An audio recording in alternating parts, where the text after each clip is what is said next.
Pulling out a gun, at least 2 dead, others hit. The chilling text messages sent to parents from children hiding. The classrooms, chairs piled up against the doors. Also tonight, 2 major headlines in the impeachment showdown. Speaker Nancy Pelosi now using the word bribery, pointing to a possible bribery charge against President Trump. And tonight, news a second person overheard the president on a possible second key phone call.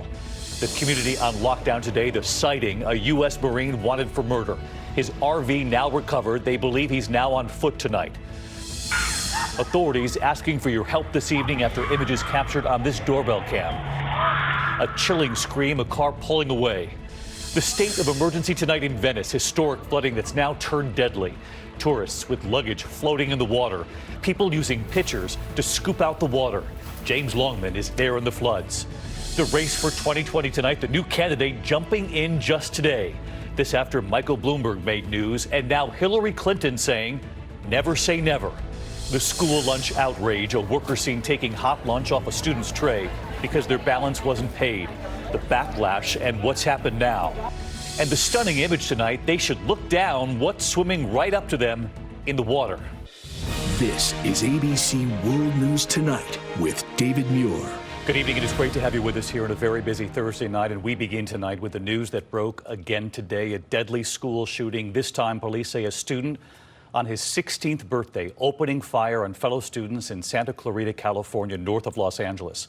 At least 2 dead tonight. Authorities say the teen gunman opened fire at Saugus High School during what's called zero period, about an hour before classes began. After barricading themselves inside, students were then brought out in long lines led by heavily armed police. Parents holding their children, and tonight the text messages so many children sent while they were hiding. The suspect, who police say shot himself, is now in custody, and news tonight on the students who did not survive. ABC's chief national correspondent Matt Gutman leads us off from the scene. It was just before 8 a.m. this morning at this school north of Los Angeles when police say the teen walked up carrying a backpack and opened fire. We've got an active shooter at Saugus High School. We need all units to respond. Dozens of cruisers and SWAT teams racing to the Saugus High School in Santa Clarita.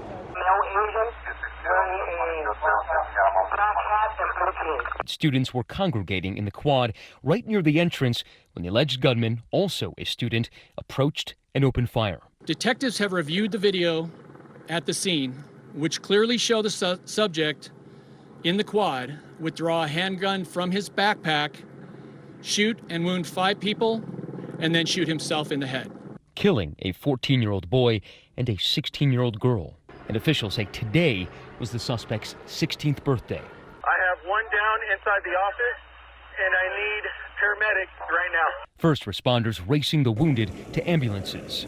Some of the 2,000 students there barricading rooms with chairs, others running for their lives.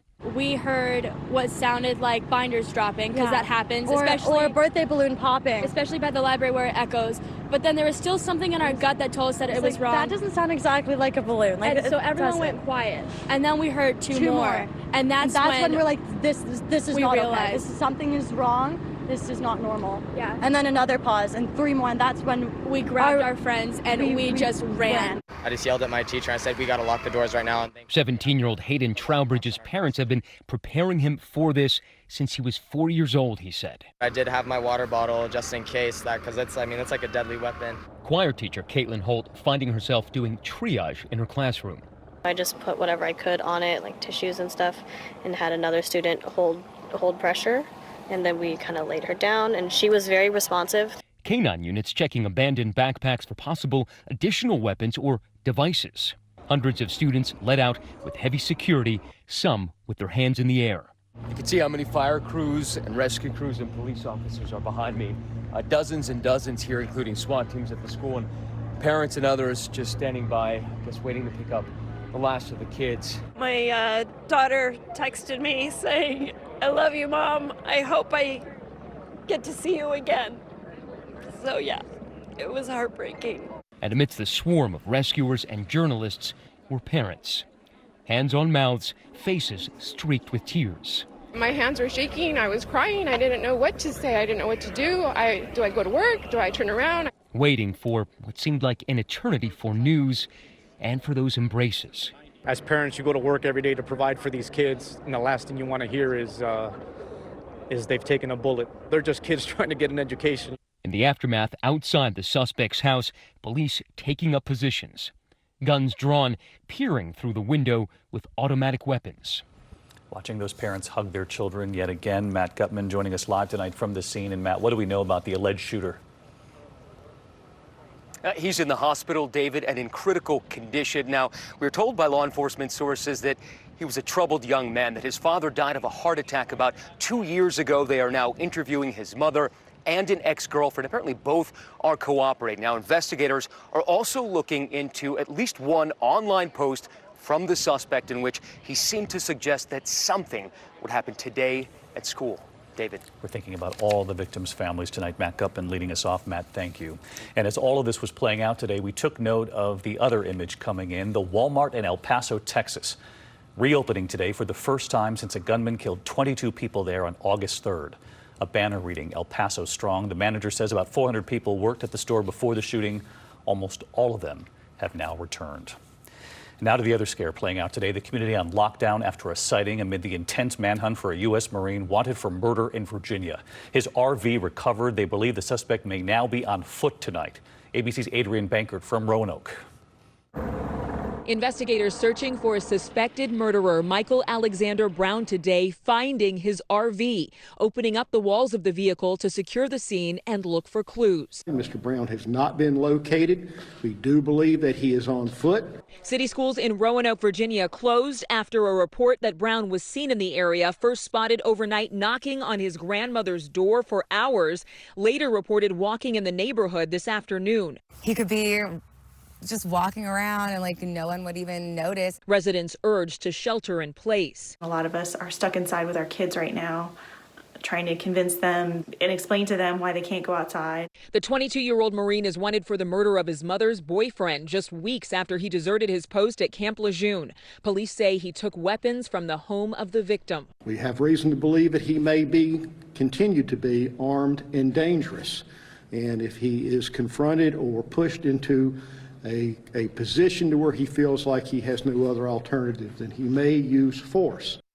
And David, they're just getting ready to pull that RV out of the way here. Police are urging residents to make sure they lock their outside sheds, lock their car doors, and lock the doors to their homes and remain vigilant. If they see any sign of him, to call 911. Schools are scheduled to be back in session tomorrow, but depending on any developments, that could change. David? All right, an unsettling evening ahead, Adrian, thank you. And we move on tonight. There are major new developments in the impeachment showdown tonight. House Speaker Nancy Pelosi now using the word bribery and what this might signal.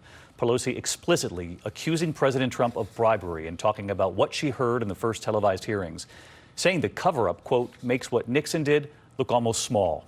And tonight this comes amid news a second person overheard the president on a possible second phone call. Mary Bruce on the Hill tonight with late reporting. Speaker Nancy Pelosi tonight declaring President Trump committed bribery, a new and explicit allegation, and a major step for the speaker because bribery is in the Constitution as an impeachable offense. The bribe is to grant or withhold military assistance in return for a public statement of a fake investigation into the elections. That's bribery. Pelosi saying that what Trump did is worse than what forced Richard Nixon out of office. The cover-up makes what Nixon did look almost small. The Democrats' star witness, the top U.S. diplomat in Ukraine, Bill Taylor, testified that he had a, quote, clear understanding that the U.S. was withholding nearly $400 million in military aid until the Ukrainian president announced a public investigation into the Bidens. Taylor said one of his staffers overheard the president discussing the investigation in a phone call with his point man in Ukraine, the U.S. ambassador to the EU, Gordon Sondland. Following the call with President Trump, the member of my staff asked Ambassador Sondland what President Trump thought about Ukraine. Ambassador Sondland responded that President Trump cares more about the investigations of Biden. That staffer, now a new witness, set to answer questions behind closed doors tomorrow. And tonight, the Associated Press now reporting a second State Department staffer also overheard that call. President Trump denies it ever happened. Do you recall having a conversation with someone? I don't recall. No, not at all. Not even a little bit. Republicans are dismissing Taylor's testimony. Ambassador, you weren't on the call, were you? You didn't listen on President Trump's call and President Zelensky's call? I did not. You've never talked with Chief of Staff Mulvaney? I never did. You never met the president? That's correct. Democrats say they want to talk to first-hand witnesses, including the president's acting chief of staff, Mick Mulvaney, and former National Security Advisor John Bolton. But Trump is blocking them from testifying. If you feel so strongly that you need to hear from the whistleblower, why not push the White House to also let you speak to those first-hand witnesses like Bolton and Mulvaney? Why not encourage the president to let you speak with them as well? In the whistleblower's complaint, bullet point number 1, he says this: over the past 4 months, I have talked to more than half a dozen U.S. officials.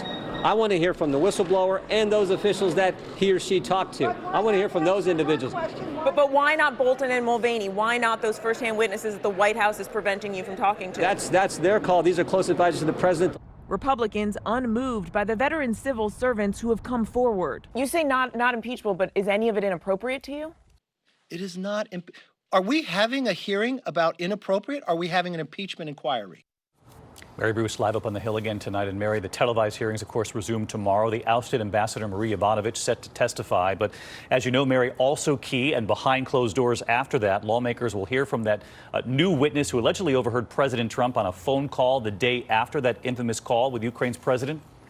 David, that staffer, his name is David Holmes. He will be pressed here tomorrow about what he overheard the president saying on that phone call with Ambassador Sondland. And lawmakers may also want to question this other staffer who reportedly also overheard that phone call. David. Mary Bruce on the Hill again tonight. Mary, thank you. And again, that ousted Ambassador Marie Yovanovitch will testify before the American people tomorrow morning. I'll be joining George, the entire team, for live coverage of the House impeachment hearings. It's 9 a.m. Eastern right here tomorrow morning on ABC. In the meantime, the other news tonight, and we move on to the record-breaking cold across much of the country. Hundreds of records shattered from New Mexico all the way up to Maine. After dropping 60 degrees in some places, now the rebound. But dare we ask for how long? Let's get right to meteorologist Rob Marciano. He's got the answer for us tonight. Hey, Rob. Hi, Dave. Just one more day of the rebound, then it's back into the freezer. We do warm, at least in the east, by 10 degrees tomorrow. Check out some of the highs from D.C. to Boston into the 50s, but you can see in Chicago, Detroit, that's the leading edge of the next round of cold air. And by Saturday morning, wind chills will be near zero in Buffalo, teens and 20s along I-95. Watching a storm in the Gulf of Mexico, going to create some rain across Florida and the southeast during the day tomorrow. Saturday, we're not quite sure what it does as far as how close it gets to the U.S., but it could be a messy situation from here to points east into Boston come Sunday night and Monday. David? All right, Rob. Great to have you. Thank you. And next tonight here, authorities investigating a mysterious call for help in Los Angeles. Images captured on a doorbell camera raising real concern tonight, revealing a chilling scream and then a car pulling away. Here's ABC's Will Carr. Tonight, a mystery behind that terrifying call for help. Police say a possible kidnapping caught on a doorbell camera in Los Angeles. After that blood-curdling scream, you can see what's believed to be a white Prius with its trunk open race away as panicked neighbors run outside. I'm all shook up. I'm shaking now. Just talking about it, like her screams, I can't forget it. Police releasing this video saying witnesses saw a man pulling a woman's hair as he sped off in that car. Listen closely and you can hear a man say, "I'm sorry." Detectives scoured the area, going door to door, looking for more information and more video. The LAPD is now reviewing that Ring doorbell video, but says at this point, nobody has been reported missing. David, one neighbor says he even tried to chase down that white car before it got away. Tonight, authorities are asking for the public's help. David. All right, Will Carr, thank you. Now to the race for 2020 tonight. The new candidate jumping in just today, former Massachusetts Governor Deval Patrick. This after Michael Bloomberg has signaled he might soon be in, and now Hillary Clinton saying, never say never. Here's Whit Johnson. In New Hampshire today, former Massachusetts Governor Deval Patrick shaking up the 2020 race, filing paperwork to get on the primary ballot. As questions swirl about whether any of the leading Democratic candidates can beat President Trump.